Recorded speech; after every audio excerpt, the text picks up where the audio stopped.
pulled up in my apartment, wrote a draft in like a week, and then the following summer I was in Manhattan for, I don't know, like 2 months, just rewriting it every day.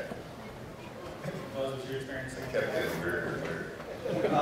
Pretty much, they said they would do a GIJoe movie. They asked me to read the script, and I said I'd be happy to. When do you need the feedback? And they said by the time you get off the airplane. They flew me out to New York, and we had a conference on the first draft of the script, done by Ron Friedman. They decided to go in a different direction. I think they kept one character that Ron had created, Nemesis Enforcer, and then everything else from scratch. What did Hasbro want to do you guys bring to the movie? You want to answer first on Transformers? Oh, yeah, what do you go? These microphones are too quiet. It's hard to hear. Oh, okay. All right, we'll be really loud.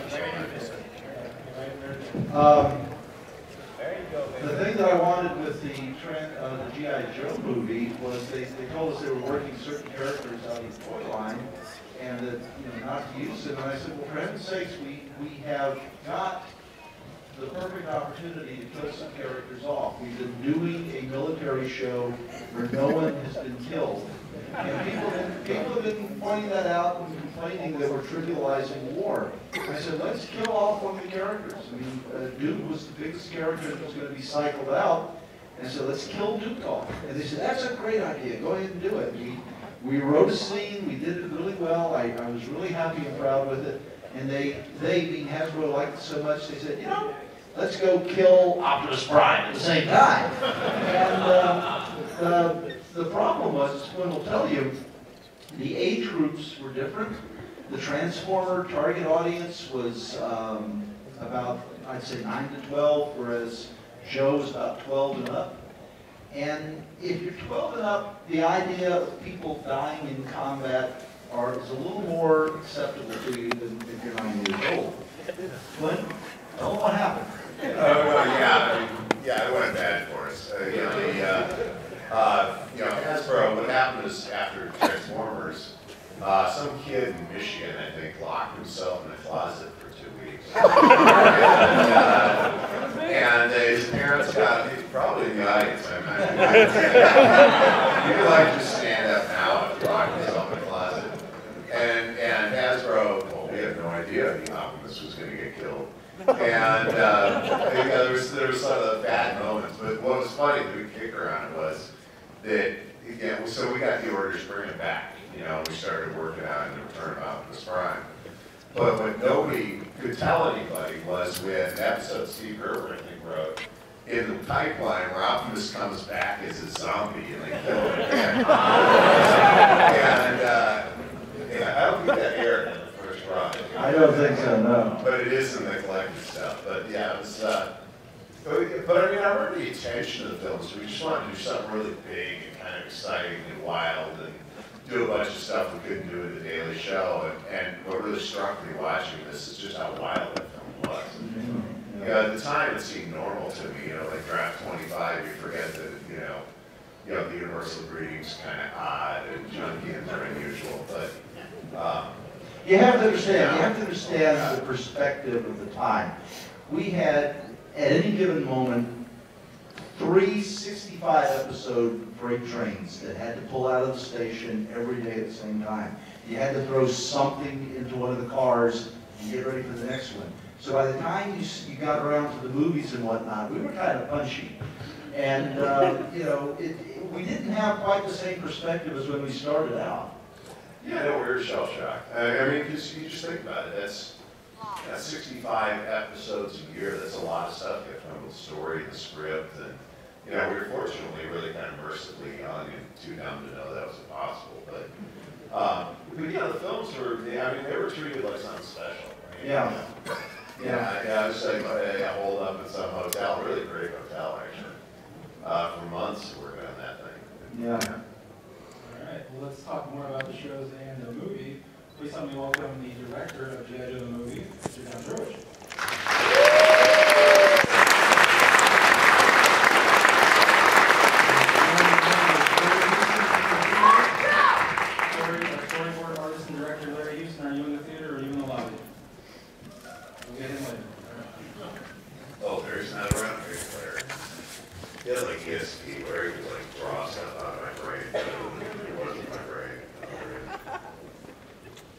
Well, Don's getting situated. I'll make a real quick mention of that. You have an occasional problem of the storyboard artists reading the script too literally. I was writing a scene in one of the stories where the Dreadnoughts are standing in the middle of an airfield having an argument. And I mentioned as a shot description, Buzzer sticks his oar in the water, meaning he joins the argument at this point. They literally drew a creek cutting across the airstrip, and Buzzer's standing there with an oar. Well, yeah, there's another one, having a cow. You can imagine what that was. All right, so we got Don here. So Don, same thing. So when did you become aware of the film and how did that impact your schedule doing 65 episodes and all of a sudden it's going to a movie? Well, we were doing months. We were doing months of these things, day in, day out, for years. And then somebody mentioned they wanted to do a movie. And so I said, I want to direct that movie. I'm doing all these other little TV shows. And so I called up Jay. And they got back to us and said, you're going to direct it.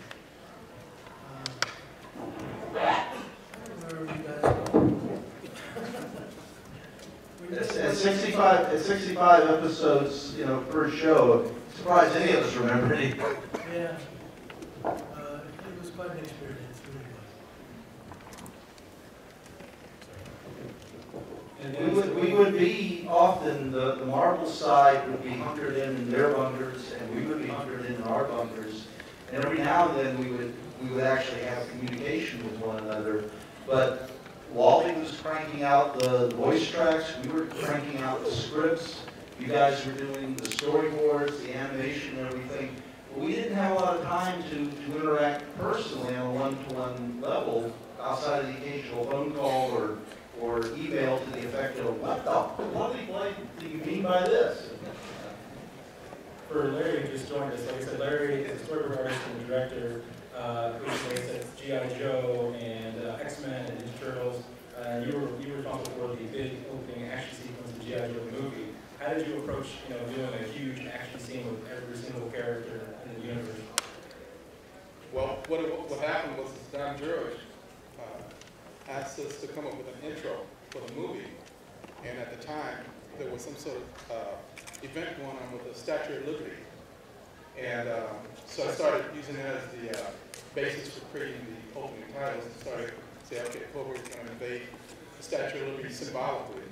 And let's have the Joe just come out and kick their ass, Yeah!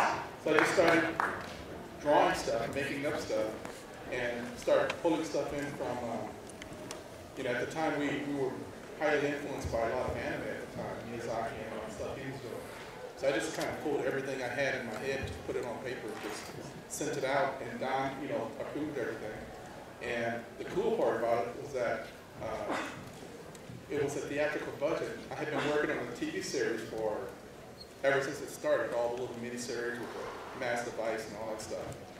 And you have a TV budget, so you kind of draw it and it comes back, kind of close, not quite. With the movie, with the theatrical budget, I draw it and it came back and I was like, oh my God, they did it right. This is great. And it was like, it was a lot of fun. It was cool. All right, we were joined by our voice actors again. Wally, Burr, you want to introduce anybody? What? I didn't understand the question. I was going to say, Do I have to go to the principal? Nothing like that. I was going to say, welcome back. And then you were just telling me along that we lost some folks that you work with. Did you want to mention that? I spent so much time in the control room listening to these guys shout that my ears are a little bad. Do you mind repeating the question? I was just saying that we spoke earlier that you had said, besides Mr. Nimoy, that you lost some colleagues from the summer. Oh, well, in the last 3 days, Gordon Hunt, who followed me at Hanna-Barbera, passed away Wednesday, I understand. I just heard that about 2 hours ago. Leonard Nimoy, of course, and let's see. Oh, and Gary Owens. 3 giant of the voice. And rather than have a moment of silence, which is traditional, I'd rather I'd mention their names and let's have a big hand. I think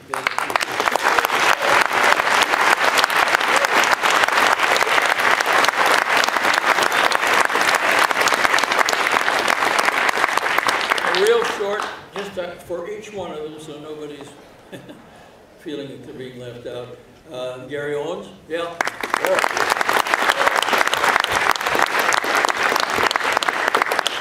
And Gordon Hunt, who's wait for it.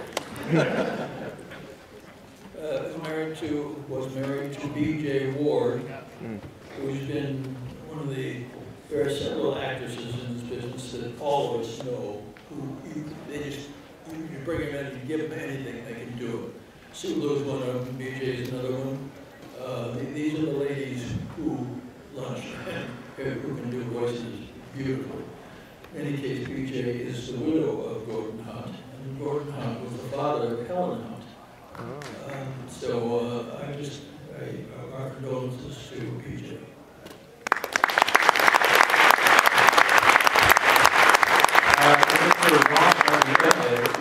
Yeah, we also lost Gordon Kent enough the same day. And Gordon's a really interesting guy in GIJoe world, because I remember he wrote the silliest episode of GIJoe ever, which was the Remember the Flowers, man-eating plants episode. He wrote the grimmest episode, which is remember the one that was like Death Wish or something, and it was Hunting for a Killer. And he wrote probably the most fantasy, which was the Egyptian underworld. Gordon was a great guy. I mean, he went with us all the way from Ruby Spears all the way to The Long Afterwards and through Sunbow. And really miss him. He was very close to both of us and I. I want to ask Larry, why was there a relationship between Sunbow and the Japanese animation studios? What were they doing at the time that American TV animation was not? And how did that relationship get formed? Well, you mean the Sunbow? Yeah. Well, I can explain that really very clearly. Having been in the advertising business, excuse me, I didn't mean to take that. Why don't we do this together? Can you lip sync me? I can do my best. In the advertising business, historically, an ad agency doesn't produce their own materials. If they need a commercial shot, they go get a commercial production house to shoot for them under their supervision. But that's true with all of their production. Sunbow was a subsidiary of Griffin McCall, which is an ad agency, both New York facilities. They had sold Hasbro on the idea of doing a show. I don't know about the details. You writers probably do know how it all got started and how it came to Marvel. But it developed the fact that it was an ad agency that needed an outside production house in order to not violate the rules for handling production. Well, why did they have to go to Tokyo for certain effects? Well, they went to Tokyo because, mainly they had the physical manpower and the expertise to pull off the series that we couldn't find domestically. And so a lot of shows went to Japan or went to Korea to get it done. It was basically for that manpower and the price. Were there effects that they were achieving there on television that we weren't? Yeah, the Japanese had a lot. They had been doing a lot more experimentation with cameras, effects, a lot more than we were doing in the States and Korea, and they were just a lot better at it. If you look at a lot of the anime movies back in mid-80s, 90s, they were a lot better at it. And less expensive. Yeah, and less expensive than here, but and so that's where we're going overseas. All right, let's go down to Mr. Ross. So you were actually a voice on both shows and in both movies. Can you tell us about how you got the role of Springer? Was that an audition, or was that just something that came your way? Let me reach over here and mug this guy so I get a mic. Yes, no, I read for that part. And I was very lucky to get it. Oh, I got a weird delay here. because what happened was we got a few episodes in the can before they started the movie. And what they basically did in the movie was introduce a lot of new characters played by celebrities, and then us plane rap guys got to play them on television. And I think if we had not recorded those few Springer episodes, it probably would have slotted a celebrity in as Springer. So I was very fortunate. That was actually quite a meaty role for somebody who wasn't a star. And I don't know if it's been mentioned or not, but I get such a kick out of Lionel Stander in that movie. He was cop. He was such a colorful character. I've read up on him since. And he actually goes far enough back to where he was an extra in a silent movie. And here we were working with him in the 80s, this colorful guy who'd been on Broadway, then he came west, got in the movies, was a great character actor, then he got caught up in the blacklist, got hauled up in front of the House Un-American Activities Committee, and he said to them, "I think what you're doing is un-American," and took off for Europe, and worked there doing art movies, spaghetti westerns, you name it. He finally got back to the United States in the 60s. And he was just such a delight to be around. And the story Wally alludes to, and I'll go through it quickly, I don't want to hug the whole thing, but Lionel was old school, and we were all standing in front of microphones in a row, just like we are here. And Lionel needed to make eye contact to act. And so he would start to do a line, and I happened to be sitting next to him, so, "We're going to get the Decepticons, and we're going to go over to the thing." and of course, he would be off mic, and Wally was looking at the storyboard. He wasn't looking at us, so he didn't realize what the problem was. He goes, "Lionel, you're off mic, we got to go again." And this kept going on and on and on. I thought, what am I going to do? And I looked ahead on the script, and I realized I didn't have any lines. So I just tiptoed out from behind my microphone, and I stood in front of Lionel. And he played the whole thing to me. And now he was on mic, and they said the constant thing, and we're making eye contact, and and that's how we got through the scene. And when I told this story before, Wally said he had no idea that any of this was going on. I wasn't interested. We've got a new addition. So Mr. Hank Garret plays Babylon on GIJoe and in the movie. Thank you. He's had a crazy career. So basically, from what I know so far, you were a comedian, and then you're also a live-action actor. You were a New York-based guy. You're in Serpico. You're in 3 Days of Condor. You're in Devilish. How did you end up becoming a voice actor and then working with Sundog? Yeah, how did that happen?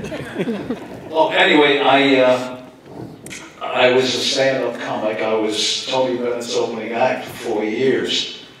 And one of my mentors was Sid Caesar. And I learned dialect watching Sid. And I was sent to the audition, and they said, "Can you improvise?" And what I did is, I did dialectic gibberish. And I said,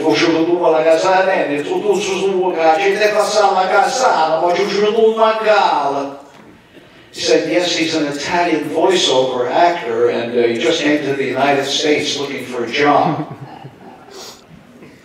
They bought it. But I started doing voices, just listening to radio as a child. And I was listening to like a show that was called Can You Top This? And they had top comedians, and there was a guy named Peter Donald who did all jokes in dialect. And I started to do that. And I was fooling with the voices. And I was doing commercials, doing some different voices on commercials. And then I got GIJoe, and that, boy, what a kick. Working with some of the greatest people in the world. And got to understand something, I'm from the streets of Harlem. I was a street hoodlum as a kid. And suddenly I'm needing some of the people that I heard about and dreamt about, and I'm working with them. And working with a genius like Wally Burr. Oh, come on. Okay, forget if I said that, it didn't count. I paid him. So it just had the best time of my life. And thanks to you guys, it continues. Thank you.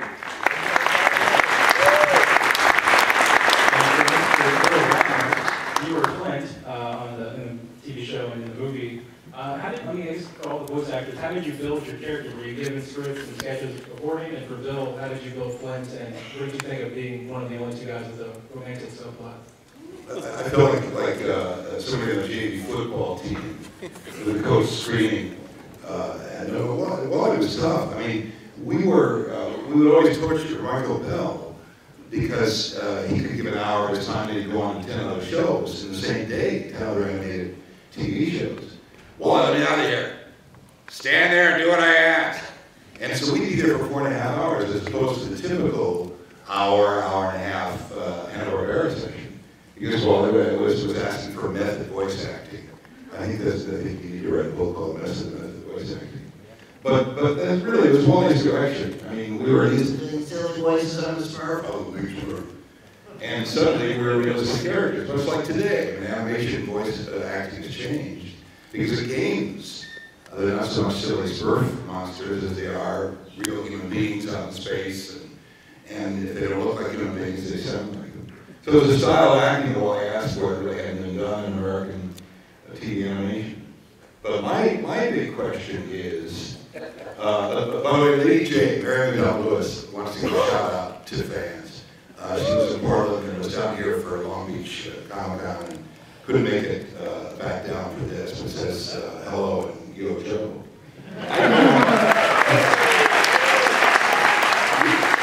Mary and I did JoeCon as Lady J 2 years ago, and we learned from a fan who had an encyclopedic knowledge of both series, Transformers and GIJoe, that in fact Lady J and Flint had a bastard daughter who went on to become a airborne killer.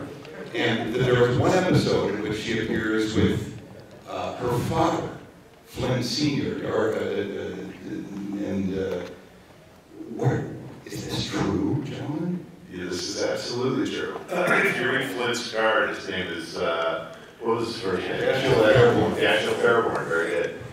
Yeah, we decided they got married and had a daughter. Because remember, the Transformer movie happens 20 years after the show. And I mean, what's kind of weird that fans will point out, and yeah, this was really very much sort of Buzz and Ice. Things just slipped around from all the Sunbow shows, like Hector Ramirez shows up on all the shows, and it's really Geraldo, but he was busy making a fool of himself in those days, so we didn't put him in the shows. But yeah, a fan walked up to me with a card, Hector Ramirez and Joe and Transformers and Gem and Humanoids and so we decided that Flint and Lady J had a kid. I don't think we could tell anybody that. We came this close to including My Little Pony in the Sunbow overall universe.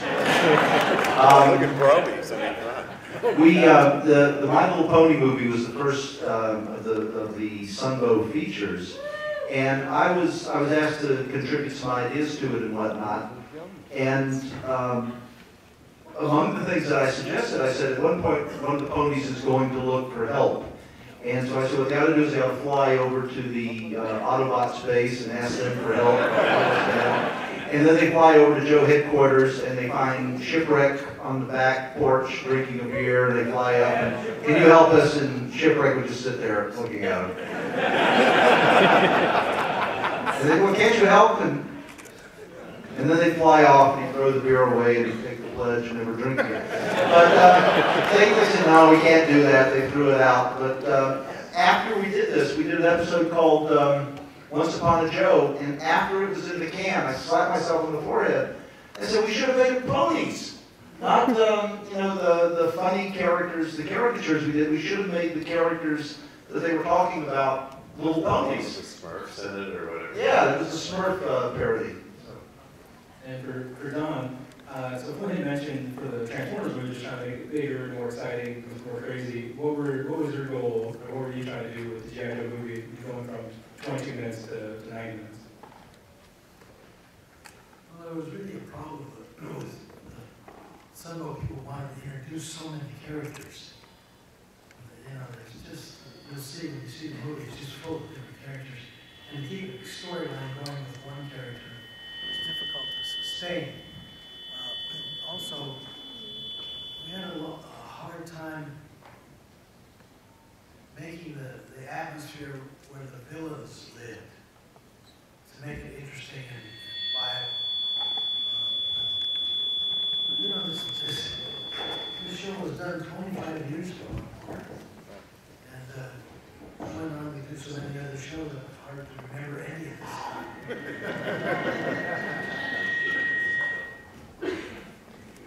Sorry about that. One of the things I'd like to do while I have a chance is I want to formally apologize for the name of Cobra Law.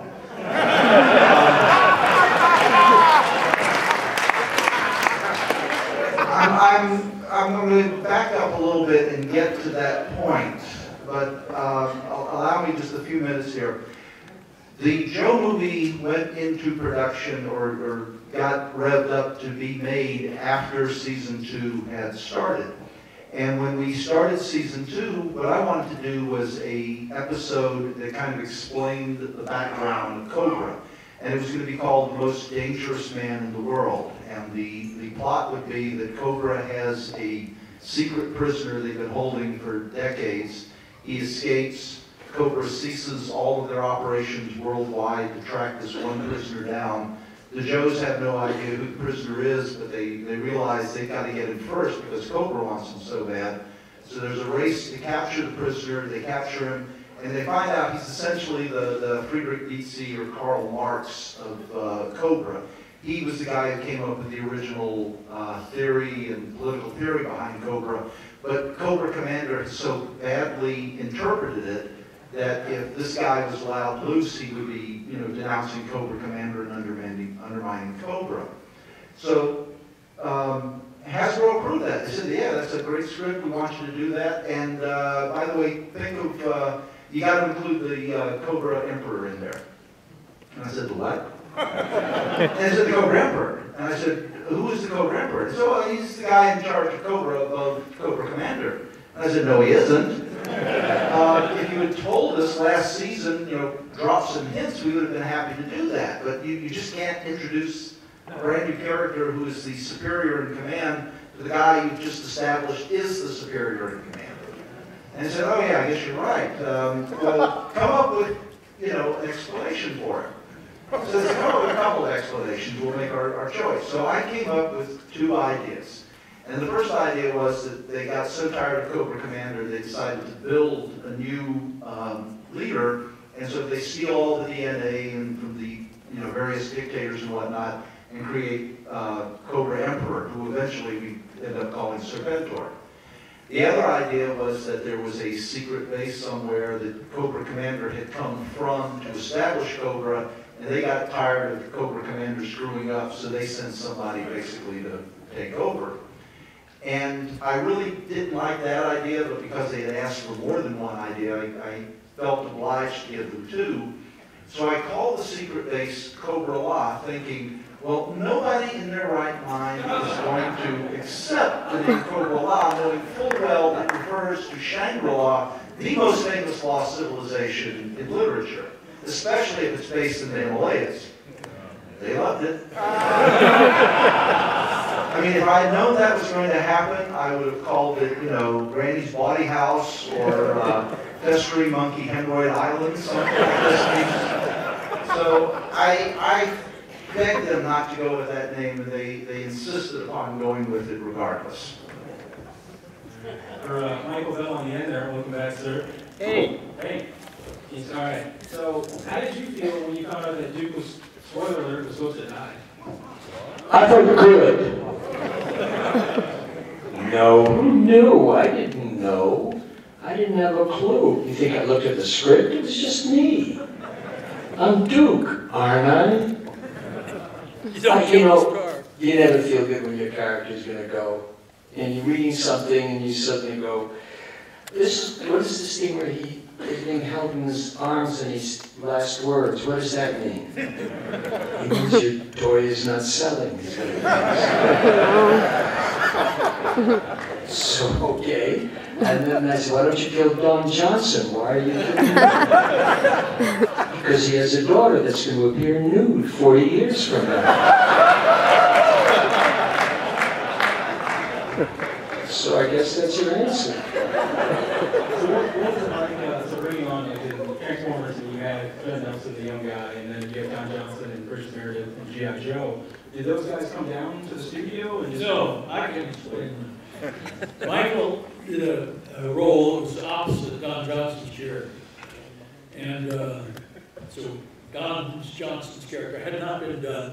And they said, let's go down to Florida and do it. He was, what was the show? Miami Vice. Miami Vice. Thank you very much. Anyway, we went down there and he agreed to do it. And I brought along a tape of you, Mike, your dialogue. And he still wanted to work after that? And what?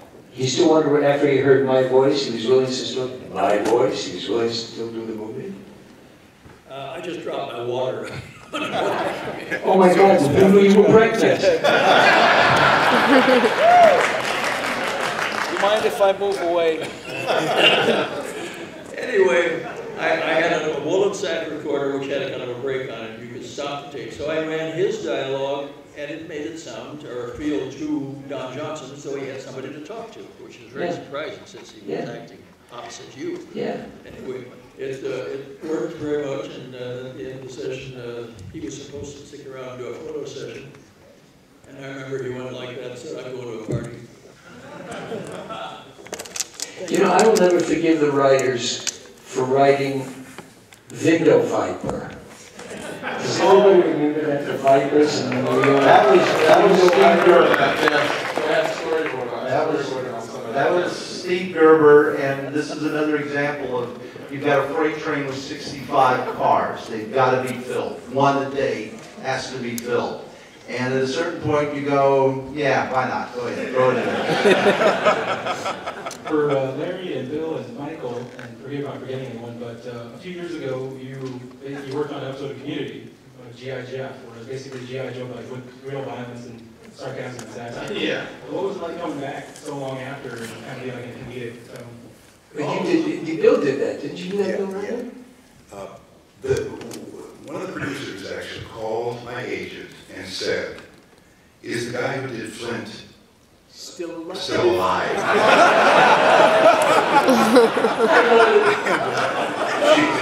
she called me just to check. So, thus NBC history was made and the show was canceled. Right, what's funny is we're doing this now, and I can just see this in about 30 years. Where I was the voice of Duke. And you got my teeth? Oh, yes. Who knew we'd be around this long? Who knew we'd be here? Yeah. When I was working on the Community, they called myself and Russ Heaton to try and recreate everything that was done in the original series. Although Russ had retired, I kept working with them and they told me to design like an opening title as if the production had stopped, if I could do a retro title. So I sat down with the guys and worked out a brand new opening title as if the series had never ended back in the 80s. And Telson was doing some of the, I think it was Act 1 of the show, so I did the new opening and Act 1 of Community. So it was a lot of fun. It was a lot of fun. Everybody there was very respectful. They really enjoyed the characters. They really wanted to get that original look again. And it was a lot of fun. I really like working with the guys. Did everybody see Community? Did you all see it? Very good. It was almost like outtakes of what we did in our own sessions. Yeah, that's what I told the kids, the people I was working with there, is that a lot of the jokes they put on the air is like jokes we'd have between ourselves as artists. Stick them on a wall and all this crazy stuff. I thought the word shit, which shows up in the Transformer, I didn't even notice it. I thought somebody just blew a line and said that word, S-H-I-T, to himself. And so, damn it, I didn't. This didn't happen in GIJoe or Transformers. I think it happened in Inhumanoids. But this guy sometimes says things. Ooh. Michael Bell. We were doing, I think it was in Humanoids, we were doing some sort of flesh-eating plants. Yes. And we ended up, the way we were doing it was we were sucking on our arms. Our own arms. This kind of thing. And Wally is directing. So it's 45 seconds of Now try your 6 left. middle-aged guys in a room going, and finally it's enough. And there's embarrassed silence, and Michael Bell says, that sounded exactly like Ernest Borgnine's wedding night.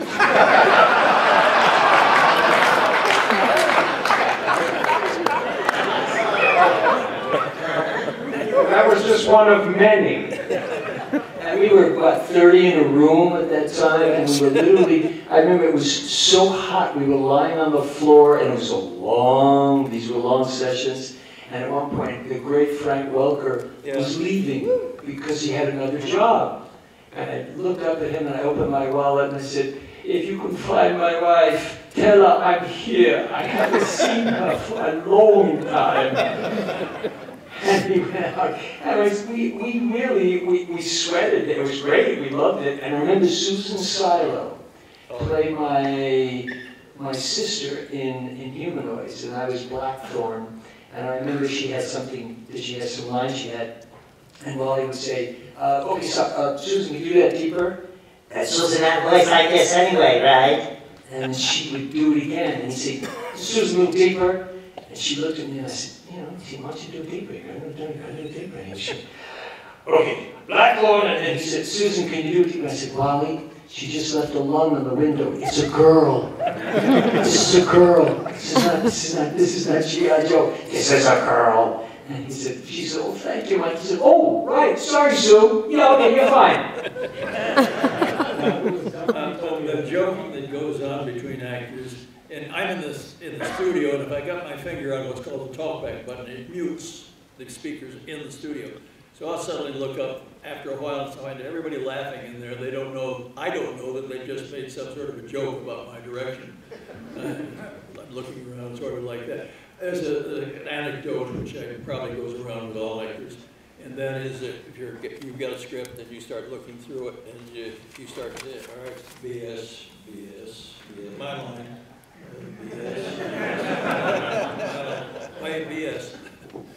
And that's a little bit like us here, all waiting to get on. Okay, I have to tell my favorite. I got to tell my favorite. It's on you, Wally. Hold on just a second. I would like to get.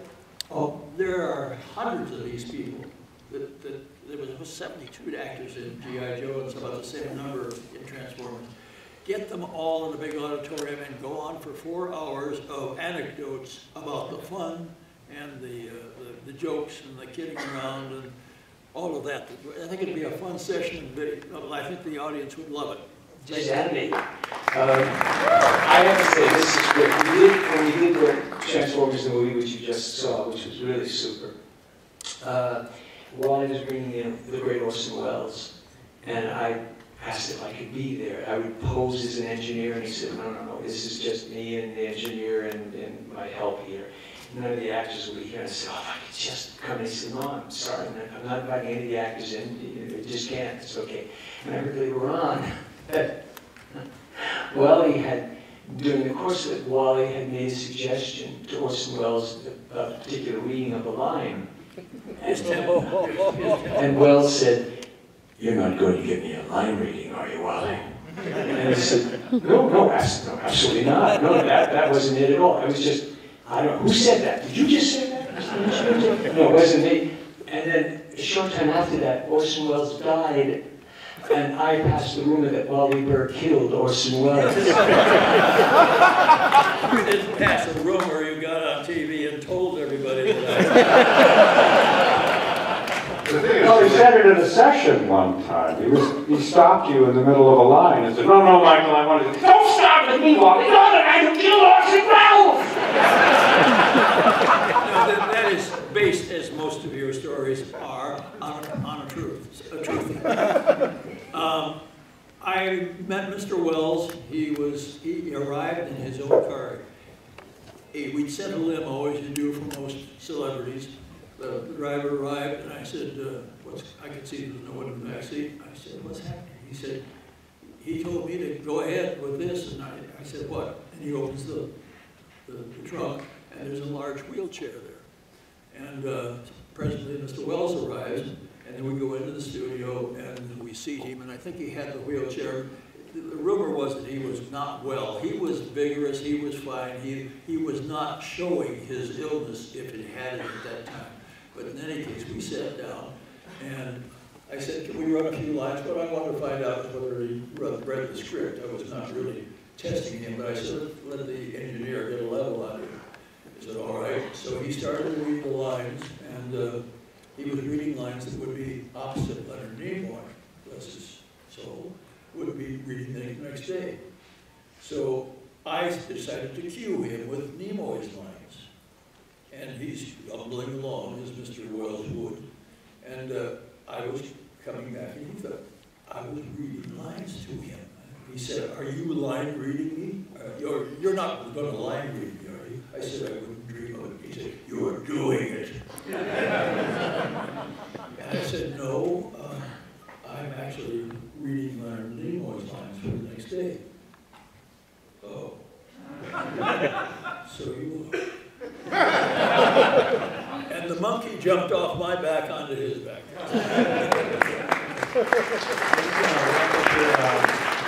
Were all you guys, was everyone on the panel at the Comic-Con screening in 1987?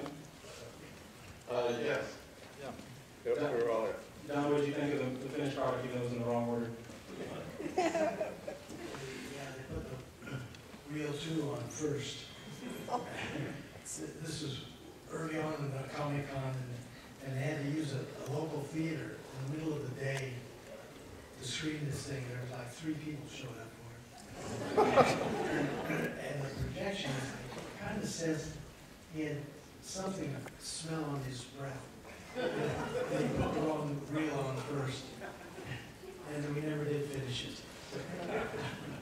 Well, I had a different version of the Orson Welles story. Wally is very thorough. I mean, his sessions go a long time because he's so fastidious. And shortly after... what a pain in the butt is what he meant. Shortly after he had recorded Orson Welles, a couple days later, Orson died. And one of the actors said, yeah, Wally starved him to death.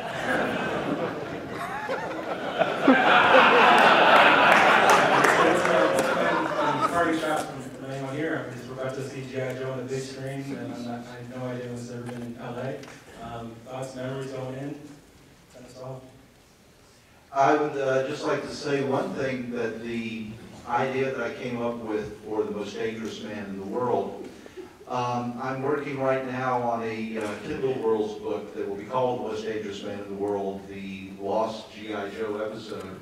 And it will be the story I wanted to do back then without Cobra Law, without Serpentor in it, but would have been the story that I would have done for the series at that time. So please be on the lookout for it. You can go to my blog, and I'll be announcing it when it's ready to be downloaded.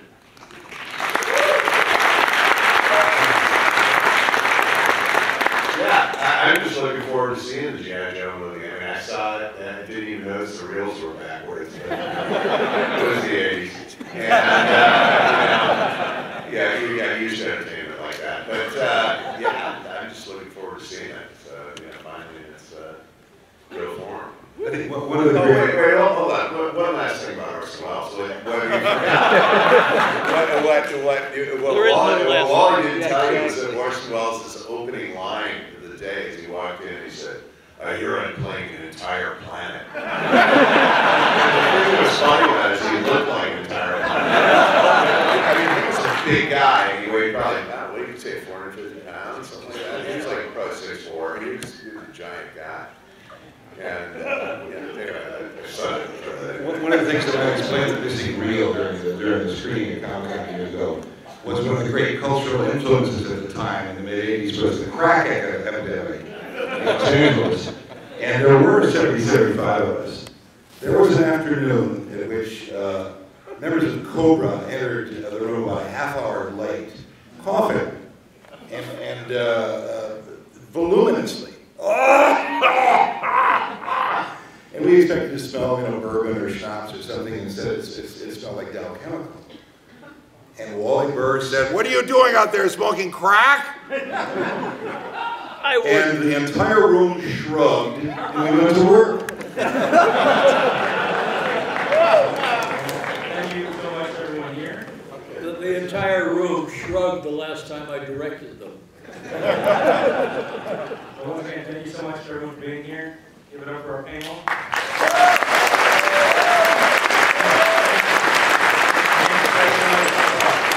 When we did the movie with Don, Duke did die. There was no coma set. Remember? Yeah. So then, Hank, final thoughts? Yes. At one point, Sergeant Slaughter, who had been a pro wrestler, I wrestled as Hank Daniels, the Minnesota Farm Boy. I'd been a pro wrestler in the Hall of Fame. So the two of us were playing a scene, and Wally said, "Two guys that I will never give line readings to." How many of you hands know what a line reading is? Hip. They're hip. I don't want to work with you. As long as once in a while we're promoting ourselves. I teach voice. If anybody wants to talk to me, I've got a card that sells you on it, and I really charge exorbitant rates. And, if you'd like to learn something about voiceover, I know a lot about it. All right, we're going to take a quick break. And it's GIJoe time. So take a quick break, get some popcorn, and coke again. We got it.